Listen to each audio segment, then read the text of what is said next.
An OnlyFans agency owner won Alex Hormozi's Skool Games. CupidBot releases a brand new chatbot for Reddit.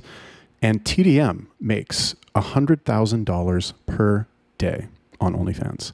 These stories and more coming up right now. Welcome everybody to the SimpHunter Daily Digest, the #1 broadcast for OnlyFans management, news, and updates. It is I, your host, Yala Poppy. I'm clearly still working on the intro there.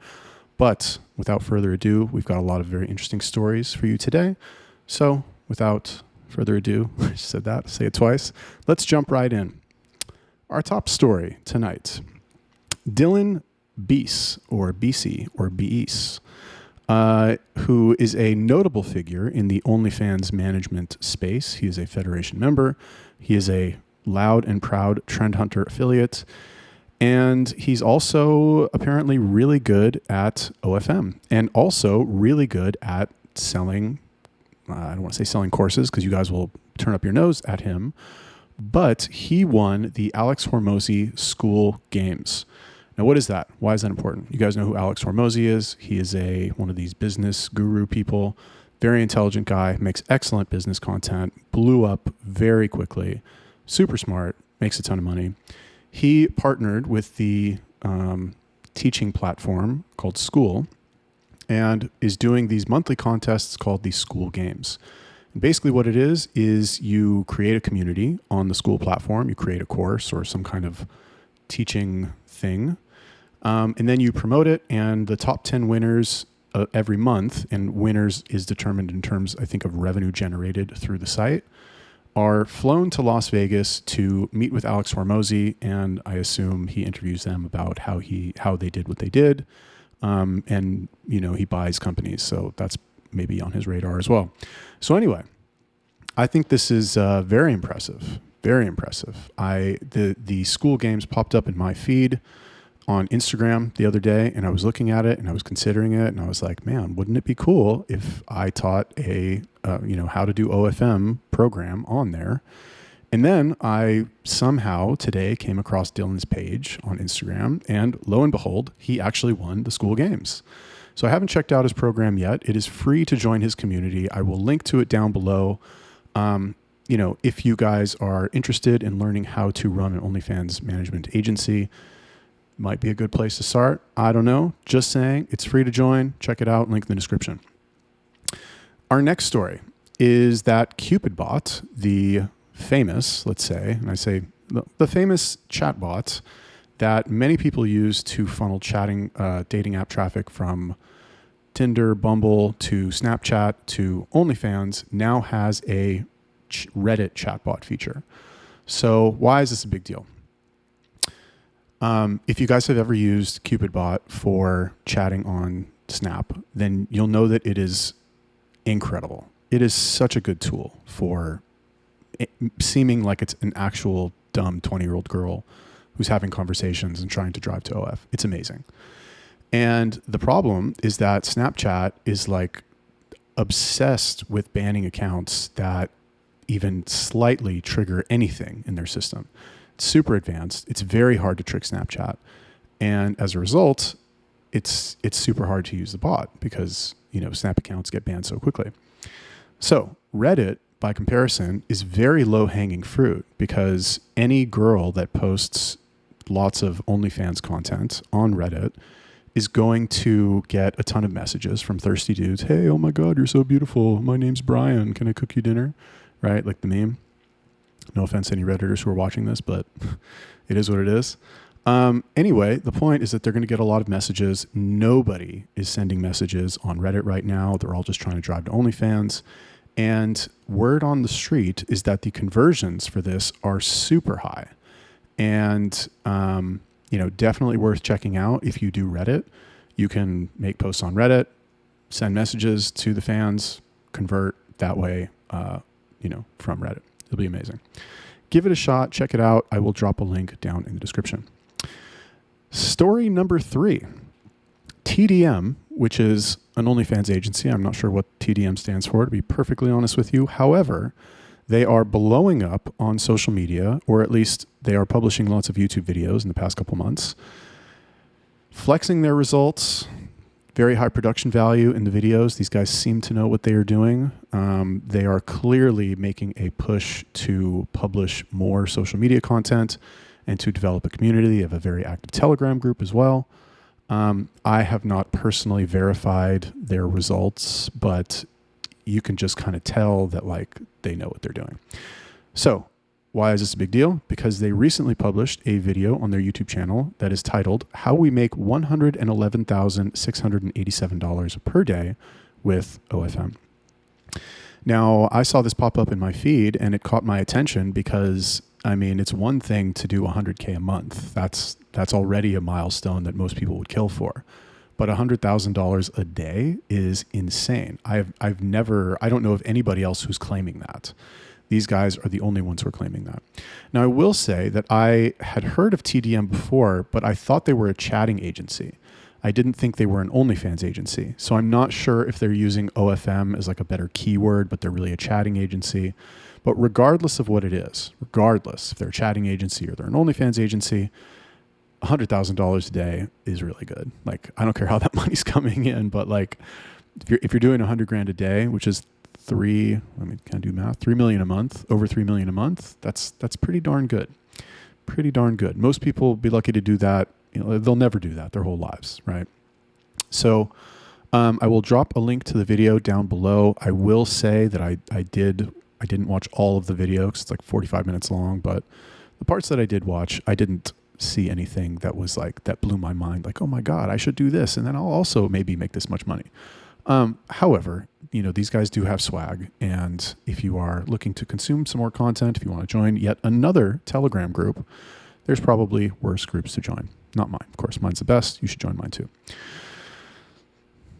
News item number 4, next up on our list, is that this Thursday, which is, I should have written this down,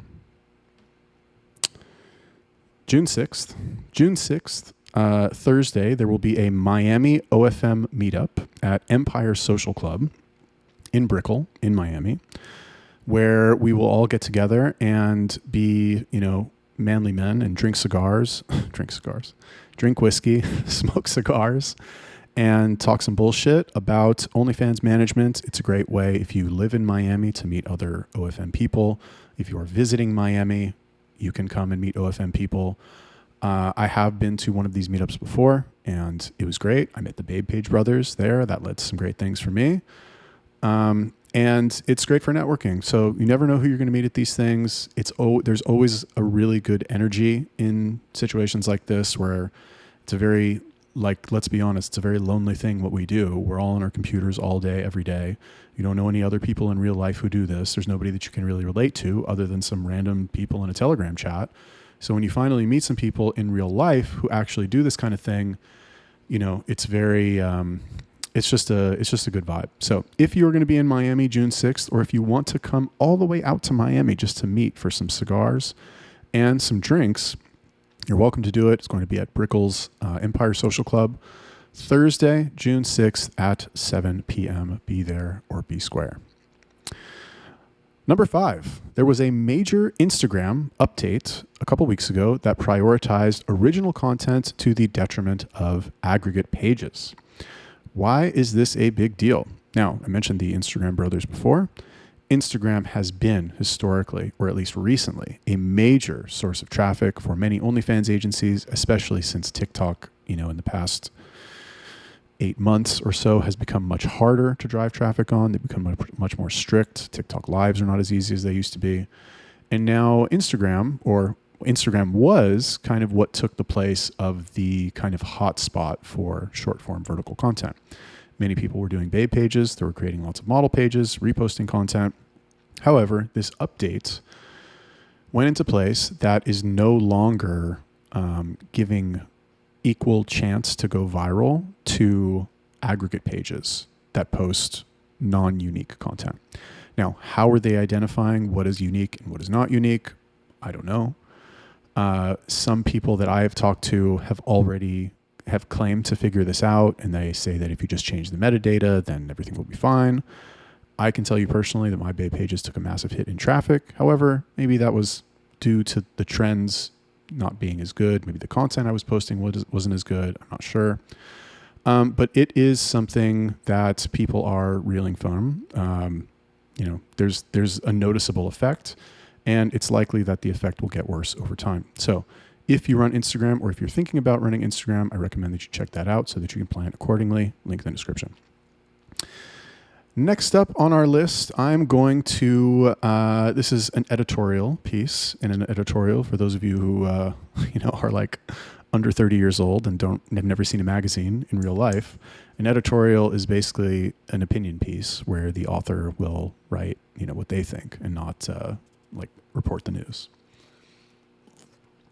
So this is an editorial, and it is my opinion on or an opinion piece, let's call it, the best place to hire Filipino VAs.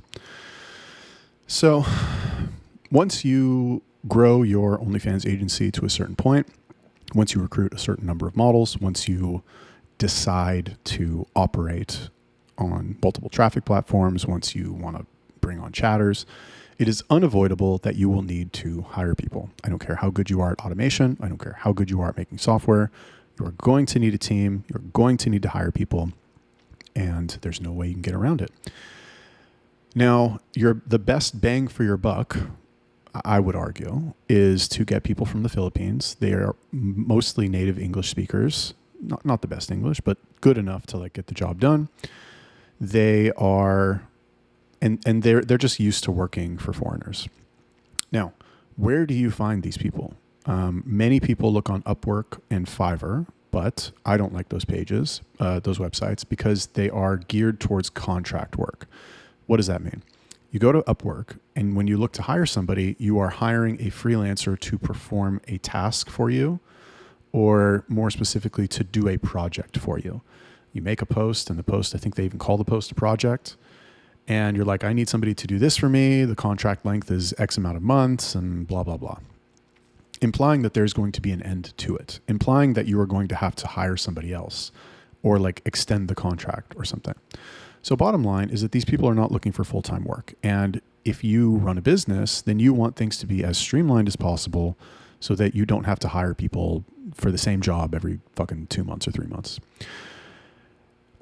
There is a Telegram. There are multiple Telegram communities where people, can find workers. There's OFM jobs. There's a couple other ones that are popping up. I might start one. I'm not sure. But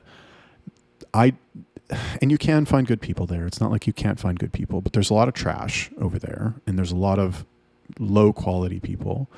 And the biggest problem is that these people have experience. Now, you might think that having experience is actually a good thing, because if they have experience, then, they've already done the job before, and they can come on and you can train them, without a lot of effort, and they can just jump right into the role and start doing stuff. And that is the case many times. However, a lot of times they lie. A lot of times they do a shitty job.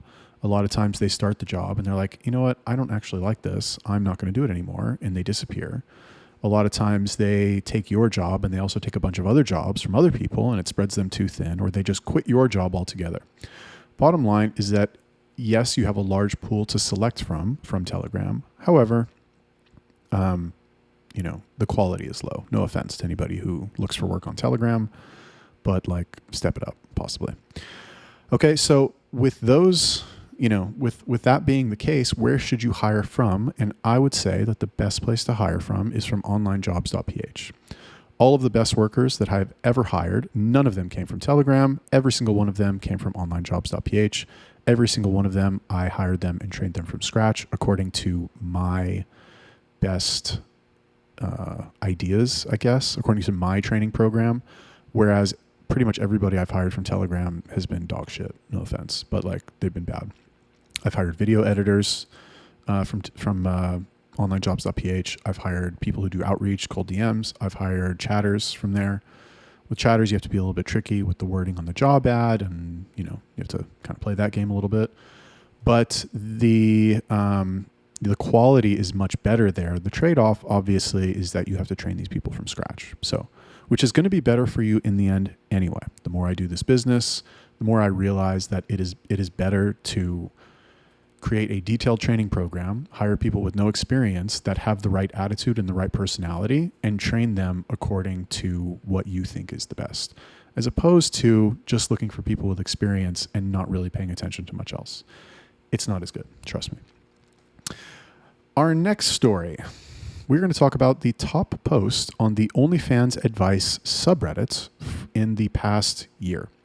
So I was browsing Reddit today, and just out of curiosity, I decided to jump on over to the OnlyFans advice subreddit, which is a subreddit designed for OnlyFans creators, run presumably by OnlyFans creators, where they can all congregate and ask questions and try to help each other and, just like be in the mix, like Reddit. It's Reddit, So anyway, I went over there and I was kind of curious. I was like, what were the top posts in the past year? I didn't want to look at the top posts of all time because the top posts of all time, it might have been 2 years ago and the post might be completely irrelevant today because of how quickly the industry changes.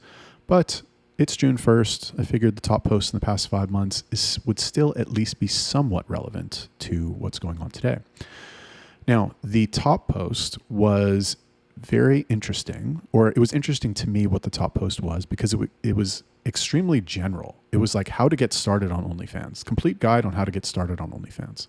And it was super basic. It was all this like basic information. Here's how you set up the page. Here's how you verify your identity. Here's how you write your bio. And when I read that, and this is why I included the link and I'm even talking about this right now. Because when I read it, I was like, wow, the average level of knowledge of your new OnlyFans creator is so low that the most upvoted and liked post on Reddit was something that anybody who had been doing this for a week would maybe not a week, for a month would already know basically all this information. So what that tells me is that most creators who are on Reddit, who browse that subreddit, who actively upvote things, found that post to be the most valuable. So just food for thought. And the reason I thought this was interesting and why I thought you would think this is interesting is because as agency owners, we are so immersed in the industry because I don't care how committed your average OnlyFans girl is. She's not going to be as committed as an agency owner most of the time. Yeah, exceptions, blah, blah, blah. But like most of them are not going to be on their computers 10 hours a day, researching, talking in Telegram groups, managing chatters, managing VAs. They're going to try their one-man shows. They're going to try and do it all on their own. They're going to take advice from other Redditors. And most of them just don't know anything. And most agency owners, I'm not saying like by comparison we're geniuses, but it just kind of put things in perspective for me that many, if not most, OnlyFans models don't know shit. Shocker. And our final news item is a poll in the SimpHunters Telegram group, which I will provide, obviously, a link in the description. You can go view the results and vote on this poll. But what is the poll? And the poll is this. Do you rely on your creators to drive traffic with social media? I was thinking about this today because I was having a chat with my partner, and we are trying to make a push towards being as legit as possible. And when I say legit, what I mean is working on branding and working on recruiting creators who are already famous, basically, and already earning lots of money. Now, 99% of these creators are not doing black hat marketing. They don't have agencies behind them who are necessarily like doing all this complicated shit to drive traffic to their pages. Yes, of course, some are. Many of the top ones are, because that's obviously who's making money for the agencies. It's not scrubs. But the majority of girls who are making a lot of money on OnlyFans are influencers and famous people who make a fucking post on Instagram, and because they have 1 million followers, they get a ton of subs. Maybe they have chatters working for them. Maybe they spam out mass messages once a day and make fucking $10,000 per mass message. Or maybe they're on OFTV, which is, not black hat at all. But the point is that I was curious as to what percentage of the, underground OnlyFans management community relies entirely on their creators to drive traffic with social media. In other words, do you rely on them entirely? Like, is it a major part of your traffic strategy, trying to get them to do something? Is it a minor part of your traffic strategy where like you want them to do it, but you're doing other stuff instead, so it's not a huge deal if they slack off a little bit? Or is it not part of your strategy at all? You've got some other method of, getting subs that will get traffic and provide work for your chatters. So go check that poll out. I obviously will provide a link in the description. Thank you for sitting through the daily digest of the SimpHunter. Oh, fuck what I call it. The SimpHunter daily digest for the OFM industry news broadcast thing. Anyway, thanks for watching the video. Drop me a comment. Let me know what you think. Like the video, subscribe, share this video with your bestie. I will see you in the next one.